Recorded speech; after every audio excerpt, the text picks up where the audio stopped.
Tere, mina olen Nele Kullerkupp ja te vaatate saadet Pealkirja taga, kus võtame kokku lõppeva nädala põnevamad ja rohkem kõmu tekitanud uudisteemad.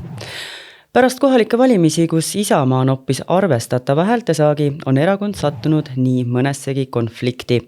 Põlvkondade vaheline tüli Tartumaal, kus noorpoliitik Kris Kärner on loopinud solvanguid Tõnis Lukase aadressil.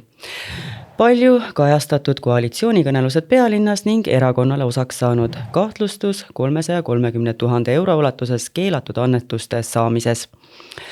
Partei seisab silmitsi mitmete katsumustega, millest täna ka enda esimese saatekülalisega räägin. Tere tulemast isamaalasest noor Tallinna abilinnapea Karl-Sander Kase. Tere päevast! Ma esitan teile 10 küsimust ja loodan saada ka ausaid ning otsekoheseid vastuseid. Alustame. Kas põlvkondade vahelised maailmavaatelised erimeelsused, kui need on kandunud poliitikasse ja erakonna omavahelisse asjaajamisse, kahjustavad erakonna mainet või elavdavad erinevate sihtgruppide omavahelist debatti? Ma eeldan, see on siis Tartust ajendatud küsimus. Tartust. Kui võtab põlvkond, siis Kris Kärner on minu põlvkond. Ma arvan, ma olen tast umbes paar aastat vanem. Ma ei ütle, et see on põlvkondade konflikt, see on stiilikonflikt. Et poliitikas on rauskajaid, poosetajaid ja tegutsejaid ja ma arvan, et see ei ole väga hea algus sellel Tartu fraktsiooni tööle. Et poliitikas tuleb teha koostööd inimestega enda erakonnast, kellega sa alati ühel arvamusel ei ole ja tuleb teha koostööd inimestega, kes on väljaspoolt sinu erakonda. Ja kui keegi lihtsalt tahab võtta poose ja laamendada, siis poliitikas see inimene tegelikult midagi saavuta. Aga kuni ta räuskas teistel teemadel ja just nimelt selle abil endale valimistel hääli tõi, ehk siis Isamaal hääli tõi, oli kõik hästi? Ei, me võime võtta näiteid, võtame Tartust Sandra Lauri, kes on ka väga terava ütlemisega ja sai ka väga suure valijate toetuse, aga tema stiil on täiesti teistsugune. Ja seda saab teha mitut moodi, see on meie igaühe enda valik, aga ma lihtsalt ütlen, et kohe minna omadega karvupidi kokku, et see ei ennusta väga pikka poliitilist karjääri. Te küll osaliselt vastasite, aga lähme ikkagi järgmise küsimuse juurde. Kas noorpoliitiku Kris Kärneri krõbedad väljaütlemised Tõnis Lukase suunal selgitusega, et mõnitamine on õige ja seda peabki tegema, on teie hinnangul kohatu käitumine või nõustute antud seisukohaga? Mõnitamisel või teraval ütlemisel on oma koht. Et ma just siia tulles tuli meelde Rein Raud kunagi ütles, et mida teha inimestega, kui nad usuvad, et riiki juhivad moraalsed värdjad. Väga terav ütlemine, suur skandaal, aga see oli ühes kohas õigel hetkel öeldud ja sellest tekkis diskussioon. See, kui keegi saadab kedagi teist üle päeva või iga nädal kuskile tumedasse kohta, et see ei ole, see ei edenda ühiskondlikku diskussiooni. See on lihtsalt halvad kombed. Aga millest see konflikt on ajendatud üldse? Miks nad omavahel on kuidagi karvupidi kokku läinud, ütleme siis nii? Või miks Kärner on nii verine Lukase peale? On seal mingisugune selline tugevam taust ka? Ei, seal kindlasti inimeste suhted ongi keerulised. Et mina oleks soovitanud neil juba mitu nädalat tagasi, kui mitte 6 aega tagasi istuda samasuguses ruumis ilma mikrofonide kaameratelt ja juttu rääkida. Et tihtipeale see lahendab ära. Aga see ei ole ainult Kärner küsimus. Et mina teda jälgi, tema telja ei ole, aga ma saan aru, et tegemist on siis eduka ettevõtjaga, kes müüb ennast, müüb oma stiili ja teenib sellega tulu. Ja seal ühtegi etteheidet ei ole. Seda võib teha eri moodi, aga see, et minna lihtsalt omavahel karvupidi kokku, et see ei aita mitte kedagi. Et jällegi, ühte tuppa, uks kinni ja äkki leitakse lahendus. Ehk siis jõuame ikkagi seisukohale, et see kahjustab erakonna mainet pigem? Ma arvan, et inimesed lihtsalt ei saa aru ja kui rääkida sellest põlvkondade lõhest, siis võib-olla see on stiililõhe, et mõnel inimesel on ühtemoodi kõnepruuk, stiil, teisel teistsugune, aga inimesed peavad üksteist mõistma, et see kindlasti erakonnale kasuks ei tule ja mida kiiremini see teema laua pealt maha saadakse, seda parem. Jättes kõrvale antud konkreetse juhtumi ja rääkides üldisemalt, siis kas noorema põlvkonna ülesanne ongi tuua verevahetust iganenud poliitikasse ja raputada ehk mugavustsooni kinni jäänud poliitveterane? Ma olen nõus sellega, et peab olema mingi verevahetus regulaarne ja sama poliitikute järelkasv on oluline, et võtame Tallinna linnavalitsuse tänase, et Kristjan Järvan on 35 vist just sai, mina olen 32, et selline teatav uuenduskuur on vajalik, et meil on poliitikas on inimesi, kes on sinna liiga kauaks jäänud, et vahepeal võiksid teha midagi muud, aga seda põlvkondade vahetust saab teha eri moodi. et saab teha revolutsiooniliselt jõuga üle võtta midagi või saab teha orgaaniliselt, kus ongi eri põlvkonnad koos ja mis täiendavad üksteist, annavad uusi vaateid, kõnetavad ühiskonnas eri murekohti ja kõike muud. Et see ei pea olema alati nugade peale minek, et asjade eest tuleb võidelda, enda eest tuleb seista, aga mingit verist noorte revolutsiooni, ma arvan, Eesti poliitika ei vaja. Aga poliitveterane on siiski vaja, et oleks just nimelt selliste erinevad generatsioonid esindatud, erinevad kogemused esindatud. Ei muidugi on, ja kui rääkida ka Riigikogu liikmetega, kes on seal olnud, nad tunnistavad ju ausalt, et esimese koosseisu puhul midagi muuta või saada aru, kuidas oma idee viia päriselt ellu, et see on hästi keeruline, et seda suudavad teha ainult üksikud. Et selleks, et päriselt midagi mõjutada, pead sa teadma, kuidas vorsti tehakse, et kuidas tulemuseni jõuda ja seda saavutab läbi kogemuse. Kas eduga poliitmaastikul kaasneb alati oponentide arvu suurenemine ning erinevatesse skandaalidesse sattumine? Ja kuidas on, et kehv mees see, kellel ühtegi vaenlast ei ole. Et jah, muidugi tekib juurde, et mida paremini läheb, siis on ka konkurentidel suurem huvi kedagi neile pügala võrra maha võtta. Võtame näiteks Eesti 200, millest ühiskonnas ei räägi praegu mitte keegi. Räägiti 3 aastat tagasi, kui nad olid seal 20% toetuse juurde, siis oli vaja nendega konflikti otsida, vaielda, vastanduda eri erakondade poolt. Praegu on nad lihtsalt on. Ja Isamaa toetuse tõusuga on juhtunud samamoodi, et vaatan peaminister Kristen Michal meeleheitlikult otsib võimalusi, kuidas Isamaale nii-öelda siis pasunasse panna. Siiamaani pole sellega hakkama saanud ja see tekib. Aga tunnetate ise seda, et see surve on kasvanud? Jah. Olete olnud valjuhäälne keskerakondliku linnavõimu kriitik. Kas selle sama Keskerakonnaga ühteheitmine, keda olete põhjusel ja teisel mitte liiga kaua aega tagasi teravalt kritiseerinud, oleks olnud teie esimene valik? Või te usute, et Isamaal oleks parem olnud alustada koalitsioonikõnelusi nelikliiduna? Minu seisukohad ei ole muutunud, et me oleme Isamaa on üks erakond, Keskerakond teine ja see ongi põhjusega niimoodi. Ja minu nii-öelda varasemad kriitilised sõnavõtud ei ole seotud ju isikutega, vaid sellega, mis see erakond on varem teinud. Samamoodi on eriarvamusi sotside, Reformierakonna kõige muuga.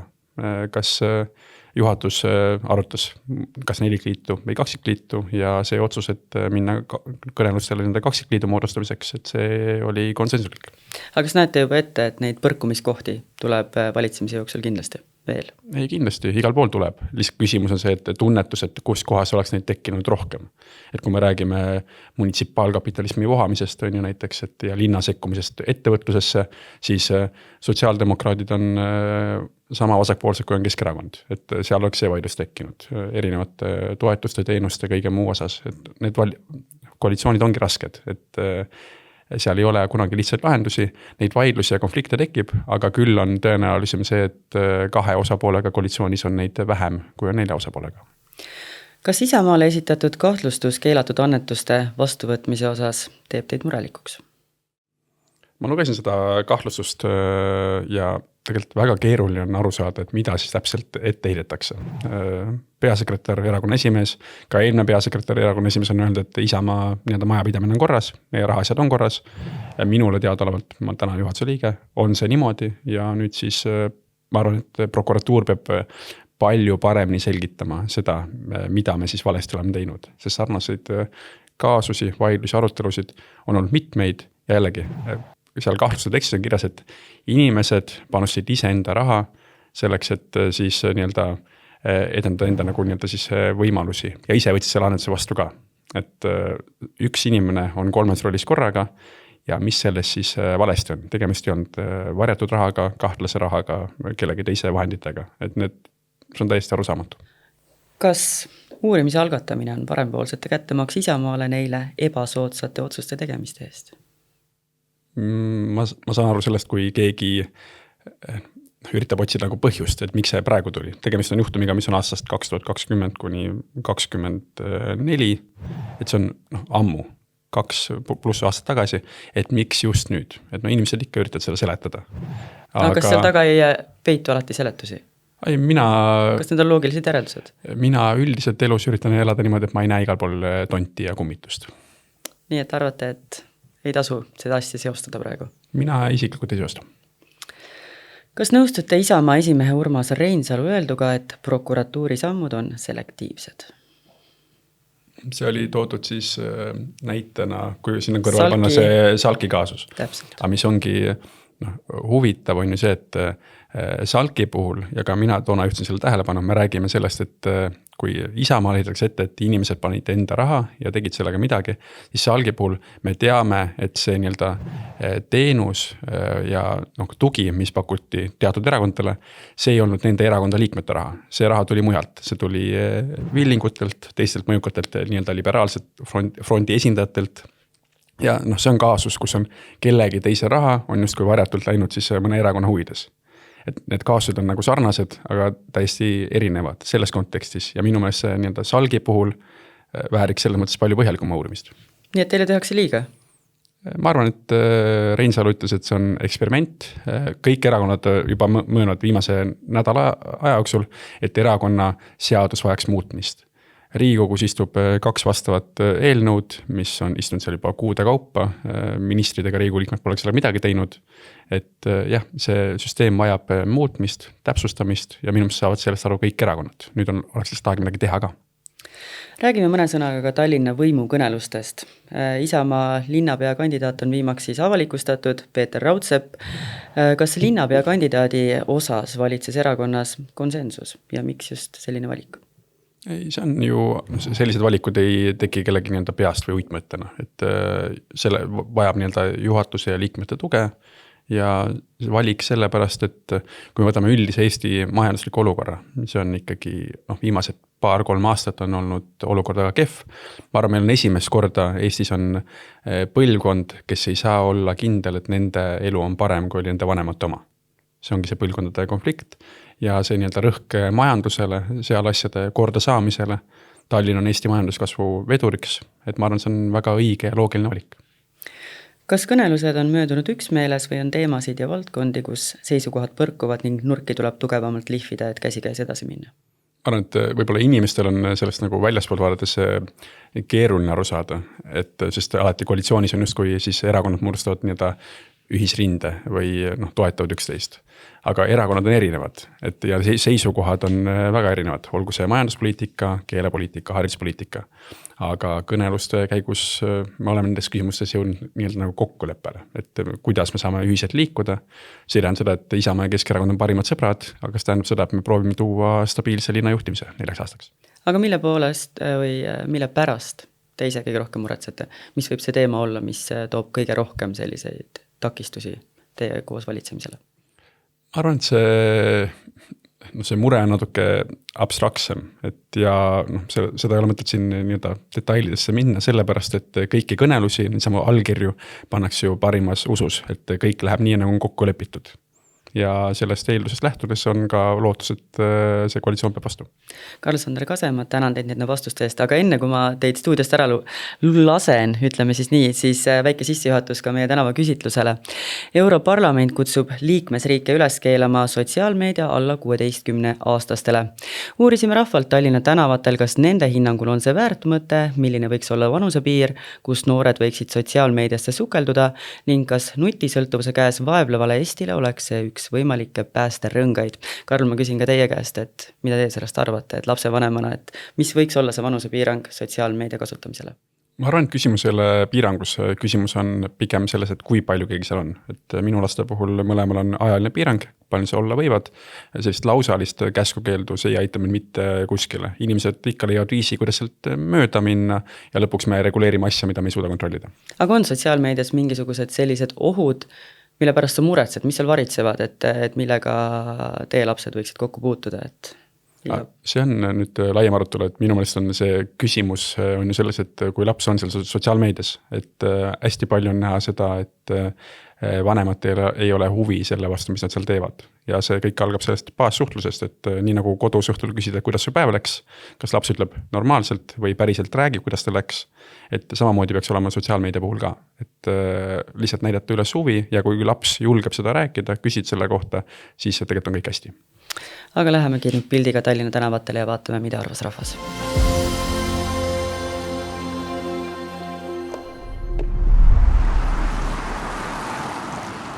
Küsimus selline, kas sotsiaalmeedia kasutamisel peaks olema vanusepiirang? Pole aimugi. Ma arvan, et peaks ikka, jah. jah. Jaa. Lapsevanem vastab jaa. Mis see vanus võiks olla, kui noored võiksid kolada kuskil TikTokis ja Facebookis ja nii edasi? 16? Mõistus kodus? Et ei postita rumalusi ega satu hätta? No seda ma ei oska öelda. Lihtsalt, no eesmärk on see, jah. No ma mõtlen kuni 8. klassini, 9. tähendab. Aga miks selline valik? Liiga noored.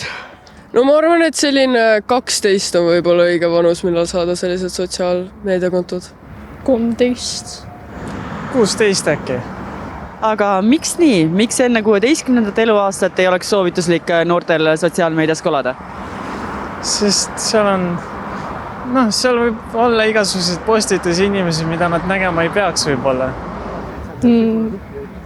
Vanemad inimesed võivad olla imelikud. No mina ise kardan kõige rohkem kiusamist. Teate, ma ei oska öelda, sest mina seal ei käi. Aga lihtsalt, et postitavad muidu kogemata asju, mida hiljem kahetsevad? Jaa. No ma arvan, et nad võib-olla ei tea täpselt nagu kõik, mis nad teevad ja postitavad sotsiaalmeediasse, et see jääb igaveseks sinna ja nagu mis tagajärjed võivad pärast tulla ja et mingi ei tea lihtsalt täiesti, mis nad teevad ja nagu mis kaasa tuleb sellele. No võib-olla see, et vaatavad mingeid contenti, mis ei ole tema vanuse heaks tehtud ja võib-olla mingid uudised, mis ei ole temaga seotud. Nii. Aga kas nad ise on piisavalt vastutustundlikud 16-aastaselt juba, et valida seda, mida nad postitavad? Ma ei ütleks, et on. Tegelikult ei ole. Nii et sotsiaalmeedia on selline kahe otsaga asi igal juhul? Jah, ma ütleks küll, jah. Minu mõttest, et ei ole vaja, et kõik on hästi tehtud, et Facebook ja Instagram ja TikTok ja need kõik sotsiaalmeediad on piirangud väga head ja minu mõttes see on okei.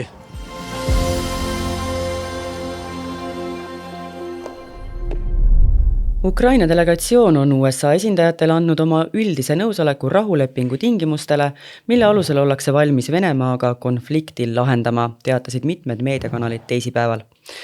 Millest leppe kõneleb, mida see endaga kaasa võib tuua ning kas tõesti ollakse rahule Ukrainas suure sammu võrra lähemal, seda arutan Õhtulehe välisuudiste toimetaja Grete Kõrvitsaga. Tervist! Tere! No praegune rahuplaan koosneb väidetavalt 19 punktist, kuid räägime esmalt sellest, et mis punktid sealt lepingust välja kärbiti. Selle 19 punktis uue rahuplaani või nagu öeldakse, toimetatud rahuplaani mingid üksikud killukesed on viimaste päevade jooksul meediasse tilkunud. Kõige tähelepanuväärsem neist on olnud see, et Ukraina keeldus oma sõjaväge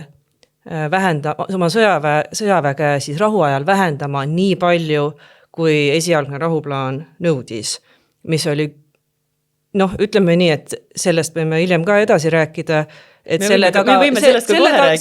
selle küljes oli väga tugevalt tunda Kremli lõhna, selle nõudmise külje, kogu selle 28 punktise rahuplaani juures oli Kremli lõhna tunda, see nüüd hiljuti siis selgus ka, et see võiski olla ennekõike nende koostatud.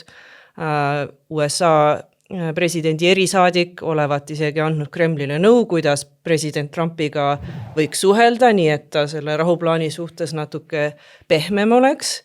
Aga see algne nõue oli tõesti, et Ukraina vähendaks oma sõjaväge ennekuulmatul määral ja nüüd siis väidetavalt uues versioonis on räägitud siiski vaid 100 000 võrra vähendamisest võrreldes tegelikult sellega, kui palju sõdureid neil praegu sõjaajal teenistuses on.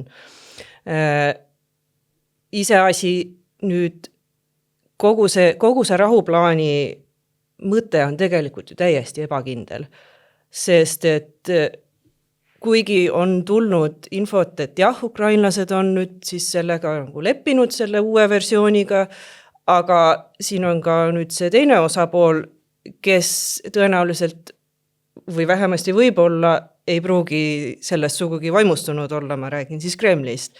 Et et eks näis, mis nemad sellest arvavad. ehk siis praegu võib öelda, et seal on 2, kui mitte 3 küllaltki sellist ebastabiilset partnerit, kes üritavad leida kuldset keskteed, aga kõik peavad tegema järeleandmisi, mis ei ole neile meelepärased.